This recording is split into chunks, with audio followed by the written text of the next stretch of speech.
बड़े सगीर के अंदर इस्लाम कैसे पहुंचा है? कैसे पहुंचा? बड़े सगीर के अंदर जहां इस्लाम का आगाज हुआ था, एक हिंदू बंदे ने, मर्द ने एक मुस्लिम लड़की के सर से दुपट्टा खींचा था। अच्छा, ये तो लेटेस्ट न्यूज़ है। तो महमूद गजनवी मुल्तान तक घोड़े लेकर आ गया था। क्यों? क्योंकि वहाँ पर मुल्क नहीं देखा जाता था, वहाँ पर मिल्लत देखे जाते थे। अच्छा, ये जो आपने भी बात बताई है, ये दुपट्टे वाला, नो डाउट हमारी हिस्ट्री में ये बताया जाता है, लेकिन वो सिर्फ क्या ये दुपट्टे का बदल लेके चला गया या यहाँ से खजाने, यहाँ से सोने जेवरात सारा कुछ मंदिरों में से सोना लेके चले? बात करना यही नहीं, अभी और सुनिए। ठीक है ना, मकसद ये है कि यहाँ से आगाज हुआ। हाँ। अब उस औरत को ये बताया गया कि नो डाउट आप मुस्लिम हैं, अगर किसी दूसरी जगह रह रही हैं तो आप महफूज हैं, गैर महफूज नहीं है, आपके ऊपर आपके भाई खड़े हुए हैं। ठीक है, ये बताने का मकसद है भाई कि बदला लेने आए और मंदिर से सोना भी ले। नहीं, मंदिर सोने ऐसे नहीं होता। यहाँ से एक इस्लाम का आगाज हुआ था। ठीक है ना। एक हिंदू लड़का एक मुसलमान लड़की का दुपट्टा खींचता है। इसकी जानकारी जब मोहम्मद गजनवी को पड़ती है अफगानिस्तान में, वो अपना घोड़ा और अपना तलवार लेकर हिंदुस्तान पर टूट पड़ता है और पूरे हिंदुस्तान पर इस्लाम नाफिज कर देता है। दोस्तों, ये एक पाकिस्तानी मौलाना का कहना है। दोस्तों आइए सबसे पहले वीडियो देख लेते हैं, उसके बाद में इस मौलाना को सबूतों के साथ जवाब देते हैं। दोस्तों बढ़ते हैं वीडियो की तरफ। में तो ये बताया गया जी, मुसलमान पूरी दुनिया के मुसलमानों का एक ही जिस्म की सूरत है। एक जगह पे दर्द होगी तो बाकी जगह पे आपको बता रहा हूँ ना, अगर कोई वाकई ऐसा पढ़ने वाला और ऐसा अमल करने वाला जब हुक्मरानी की सीट पर बैठेगा, मैं उसके आपको बड़े सगीर के अंदर इस्लाम कैसे पहुंचा है? कैसे पहुंचा? बड़े सगीर के अंदर जहाँ इस्लाम का आगाज हुआ था, एक हिंदू बंदे ने, मर्द ने एक मुस्लिम लड़की के सर से दुपट्टा खींचा था। अच्छा। तो महमूद गजनवी मुल्तान तक घोड़े लेकर आ गया था। क्यों? क्योंकि वहाँ पर मुल्क नहीं देखा जाता था, वहाँ पर मिल्लत देखे जाते थे। अच्छा, ये जो आपने भी बात बताई है, ये दुपट्टे वाला, नो डाउट हमारी हिस्ट्री में बताया जाता है, लेकिन वो सिर्फ क्या ये दुपट्टे का बदल लेके चला गया या यहाँ से खजाने, यहाँ से सोने जेवरात सारा कुछ मंदिरों में से सोना लेके चले? बात करना देखिए ना, मकसद ये है कि यहाँ से आगाज हुआ।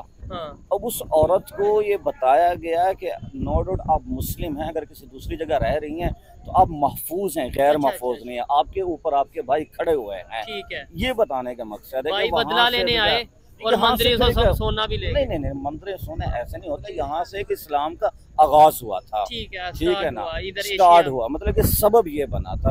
उसके बाद फिर हुजूर दाता रहमतुल्लाह अलैह, सैयदी फैज़ आलम रहमतुल्लाह अलैह वो आ गए।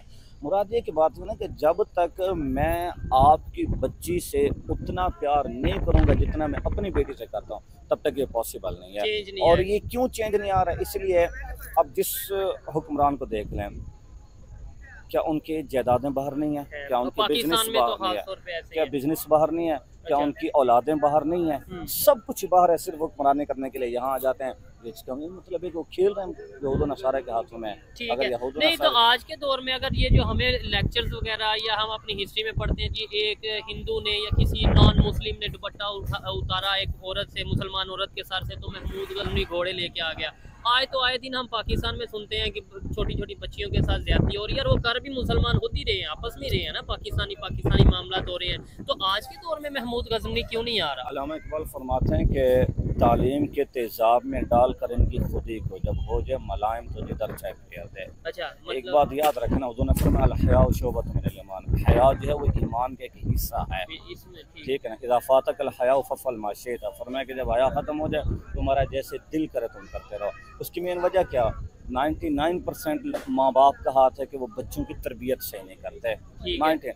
जब बच्चा बड़ा हो जाता है। मेरा सवाल ये है कि आज इतनी नाइंसाफियां हो रही हैं या नहीं, ये मुझे बताएं। हो रही हैं, उसकी वजह क्या है? मैं ये पूछ रहा हूँ आज के दौर में क्यों नहीं महमूद गजनवी आ रहे? वही आपको बता रहा हूँ कि महमूद गजनवी ऐसा नहीं पैदा होते कि बाप सोया रहे और बच्चों कहेंगे जाए नमाज पढ़ कर आए, माँ मूवी देख रही है और बच्चे कहे कि कुरान पढ़े, ऐसे महमूद गजनवी नहीं पैदा होते। उसके पीछे बड़ी तरबियत करनी पड़ती है। माँ बाप आज उस लेवल के नहीं है। ठीक है, एक बंदा रोता हुआ ये तो आ जाता है कि मेरे बेटे ने मेरे साथ ऐसा किया है, लेकिन उससे कभी किसी ने पूछा कि आपने अपने बेटे की तरबियत कैसे की है? तो जब हम तरबियत, अब देखें, एक माँ है वो अपने सुकून के लिए 6 माह के बच्चे को मोबाइल पर कार्टून म्यूजिक की सूरत में दे रही है। ठीक है, उस बच्चे ने खाक तरक्की करनी है। एक वालिद है, वैसे टेक्नोलॉजी की वजह से आज के दौर में मतलब दुनिया ही टेक्नोलॉजी की है। टेक्नोलॉजी ये नहीं है कि बच्चे को कार्टून पर लगा दें।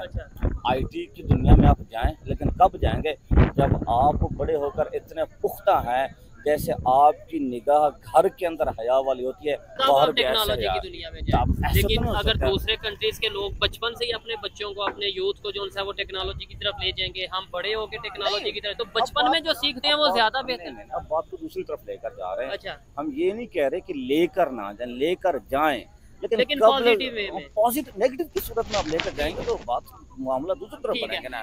ठीक है, फिर मुझे बताएं कि पाकिस्तान में कैसे बेहतरी आ सकती है। लास्ट तो दोस्तों वीडियो आप लोगों ने देखा, मतलब कि किसी हिंदू शख्स ने किसी मुसलमान औरत की सर से दुपट्टा खींचने के एवज में मोहम्मद गजनवी अफगानिस्तान से चला अपना घोड़ा, अपना तलवार और अपने सैनिकों को लेकर, और वो हिंदुस्तान पे चढ़ दौड़ा। दोस्तों मैंने तो हिस्ट्री में नहीं पढ़ी है, मैंने हिस्ट्री में पढ़ी है कि मोहम्मद गजनवी एक लुटेरा था और उसका काम था दूसरे जगहों पे, दूसरे राज्यों पर, दूसरे देशों पर जाकर वहाँ पर लूटपाट करना और वहाँ से हीरे जवाहरात, सोना चांदी लूटकर अपने देश अफगानिस्तान लौट जाना। ठीक दोस्तों, मुझे नहीं समझ में आता है कि इस मौलवी साहब ने कैसे कह दिया कि भारत में इस्लाम मोहम्मद गजनवी के दौर में नाफिस हुआ, इस्लाम का बढ़ावा मिला।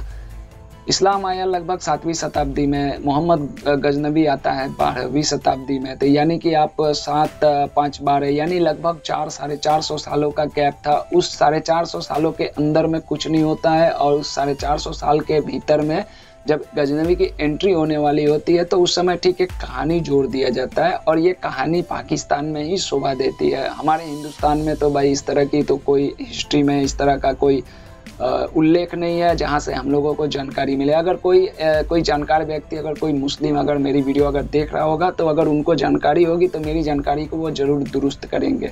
दोस्तों हमारी हिस्ट्री में ये भी पढ़ाई जाती है कि मोहम्मद गजनवी पहली बार साल 1001 में पहली बार भारत पर आक्रमण करता है। उस समय के राजा हुआ करते थे जयपाल नाम का, उनको उन्होंने पराजित किया था। उसके बाद उसने 17 बार आक्रमण किया। उसने लगभग 24 सालों के अंदर में भारत पर, उस समय के हिंदुस्तान पर 17 बार आक्रमण किए, और लास्ट आक्रमण उसने सौराष्ट्र के सोमनाथ मंदिर पर किए थे। सोमनाथ मंदिर के सारे जो भी उस समय के जो हीरे जवाहरात थे सारे लूटकर वो वापस अफगानिस्तान चला गया, और कुछ दिनों बाद, कुछ सालों बाद वो उसकी वहाँ पर मृत्यु हो गई थी। जहाँ तक ये सब हिस्ट्री है हमारे यहाँ पर। तो दोस्तों आपने मौलाना की वीडियो देखी, आपने देखा इसने बहुत सारी बातें की, बांग्लादेश पर भी बातें हो रही थी, इस पर बहुत सारी ऐसी बातें की। अब आप लोग बताएं क्या सच है क्या झूठ है, पाकिस्तान में किस तरह की हिस्ट्री पढ़ाई जाती है, हमारे हिस्ट्री में क्या है। मतलब उस टाइम पर एक औरत को घर से बाहर नहीं निकलने दिया जाता था। उस टाइम पर किसी एक औरत को किसी गैर मर्द की परछाई तक को भी मतलब देखना गवारा था। उस समय कैसे कोई हिंदू किसी मुस्लिम महिला की सर से दुपट्टा खींच सकता है। ये सब कहानियाँ पाकिस्तान में ही अच्छी लगती है। दोस्तों क्या सच्चाई है क्या झूठ है अब ऊपर वाला ही जाने, लेकिन अगर आपको कुछ जानकारी होगी तो मेरी जानकारी को जरूर दुरुस्त कीजिएगा, कमेंट जरूर कीजिएगा, मुझे जरूर बताइएगा। दोस्तों ओरिजिनल वीडियो का लिंक है डिस्क्रिप्शन में, बहुत ही इंटरेस्टिंग वीडियो है, बहुत लंबा बहुत बड़ा वीडियो है, तो जाकर उनको भी सपोर्ट कीजिएगा। मैं मिलता हूँ किसी नेक्स्ट वीडियो में, तब तक के लिए दोस्तों जय हिंद जय भारत।